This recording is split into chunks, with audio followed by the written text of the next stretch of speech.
پلے کچھ بھی نہیں ہے۔ تو اس لیے میرے بھائیوں محروم نہیں بننا۔ ایک دن نبی کریم صلی اللہ علیہ وسلم آپ تشریف لائے، ممبر پہ قدم رکھا، پہلی سیڑھی پہ قدم رکھا، کہا آمین، دوسری سیڑھی پہ قدم رکھا، کہا آمین، تیسری سیڑھی پہ قدم رکھا، کہا آمین۔ لوگوں نے عرض کیا یا رسول اللہ آپ کا یہ معمول نہیں تھا، کیا معاملہ ہے، آپ کس بات پہ آمین فرما رہے ہیں؟ آپ نے فرمایا میرے پاس جبریل آئے، انہوں نے کہا جس کی زندگی میں رمضان آیا اور اس نے رمضان میں اپنے گناہوں کی معافی نہ لے لی، اللہ سے اپنے گناہوں کی معافی طلب نہ کر لی، اپنے آپ کو جہنم سے نہ بچا لیا، اپنے لیے جنت کو واجب نہ کرا لیا، اس کے لیے ہلاکت ہے، اس کے لیے دوری ہے۔ میں نے کہا آمین، میری طرف بھی آمین، اس کے ساتھ ایسا ہی ہونا چاہیے۔ تو اس لیے میرے عزیز بھائیوں، اس ماہ مبارک کا سب سے اہم ترین معاملہ جو ہے وہ رمضان المبارک کا روزہ رکھنا ہے۔ اور اس روزے میں نبی کریم صلی اللہ علیہ وسلم نے اس کے متعلق فرمایا، لوگوں اللہ نے ہر چیز کا ایک اجر رکھا ہے۔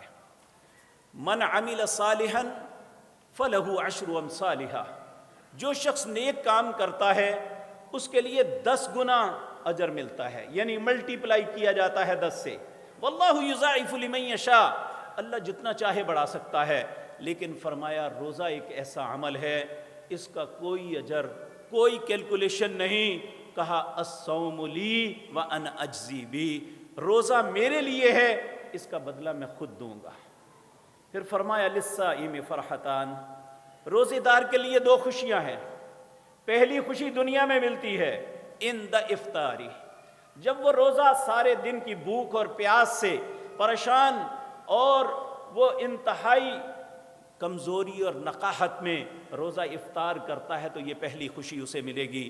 دوسری خوشی عند لقاء ربہ، جب اس کی ملاقات اپنے رب سے ہوگی، اللہ اس وقت کہے گا تم مانگ مجھ سے کیا مانگتا ہے۔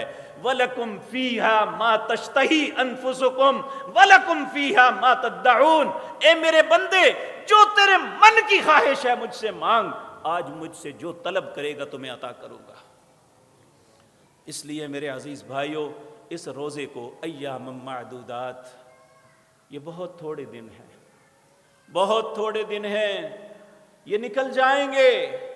آج دوسرا روزہ بھی ختم ہونے کو ہے میرے بھائیوں، یہ دن گنتی میں پتہ ہی نہیں چلنا۔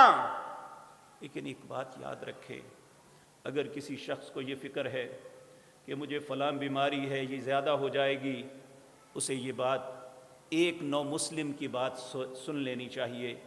جاپان کا ایک ڈاکٹر جو میڈیکل اسپیشلسٹ تھا، اس نے اپنی ایک ریسرچ لوگوں کے سامنے پیش کی۔ اس نے کہا اگر ایک انسان 20 سے 25 دن سارا دن کچھ کھائے پیے بغیر مسلسل سارا دن، یعنی دن تقریباً 12 سے 14 گھنٹے تک کچھ کھائے پیے بغیر یہ دن گزار لیتا ہے، اس کی زندگی کی سینکڑوں بیماریاں اس نے گنائی کہ وہ سب کی سب ختم ہو جائیں گے۔ جب اس نے یہ بات کہی تو ایک مسلمان نے کہا ہمارے لیے تو یہ لازم ہے کہ ہم تو سال میں 1 مہینہ روزہ رکھتے ہیں، اس میں تقریباً اتنی مدت تک ہم بھوک اور پیاس کاٹتے ہیں۔ اس نے کہا یہ کس نے بتایا؟ کہا ہمارے نبی نے، اللہ کا حکم ہے۔ وہ جو جاپان کے لوگ جو اللہ پہ یقین ہی نہیں رکھتے، وہ کہنے لگا کیا وہ ڈاکٹر تھے؟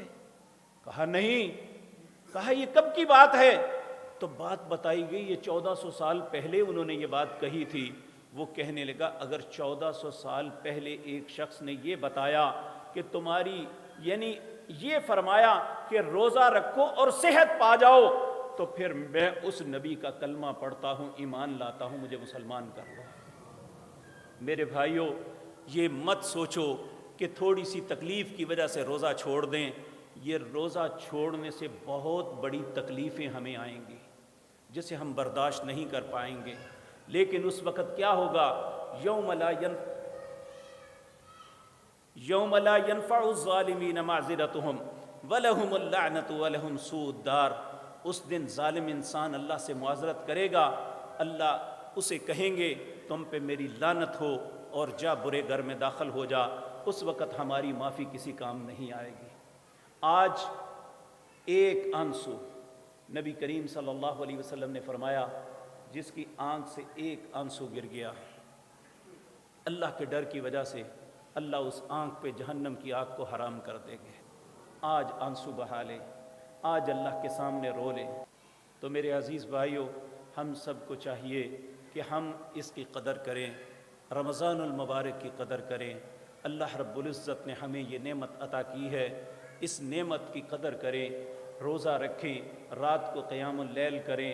یہ چند دن کے دن ہیں، یہ ہماری ساری زندگی کی بقا اور جنت کے حصول کا سبب انشاءاللہ بن جائے گا۔ اللہ مجھے اور آپ کو توفیق دے۔ یاد رکھیں، اللہ کی توفیق کے بغیر نیک عمل نہیں ہوتا۔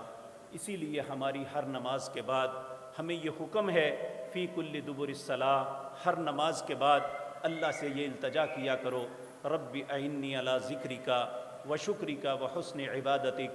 اے اللہ مجھے توفیق دے کہ میں تیرا ذکر کر سکوں، تیرا شکر کر سکوں، تیری اچھے طریقے سے عبادت کر سکوں۔ اے مالک الملک، ہم تیرے بندے ہیں۔ اے اللہ شیطان کے بہکاوے میں آئے ہوئے ہیں۔ نبی صلی اللہ علیہ وسلم نے فرمایا، جو شخص کبیرہ گناہوں سے اجتناب کرتا ہے، ایک نماز سے دوسری نماز تک، ایک رمضان سے دوسرے رمضان تک، اللہ مکفرات، اللہ اس کے گناہوں کی معافی کا اعلان کر دیتے ہیں۔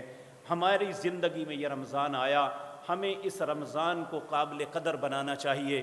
اس میں قرآن کی تلاوت، رمضان کے روزے اور اللہ کے راستے میں خرچ کرنا، اور جو بھی اچھائی کر سکتے ہیں، چلتے پھرتے استغفار کریں، اللہ کا ذکر کریں، اللہ کی تسبیحات، سبحان اللہ والحمد للہ ولا الہ الا اللہ واللہ اکبر۔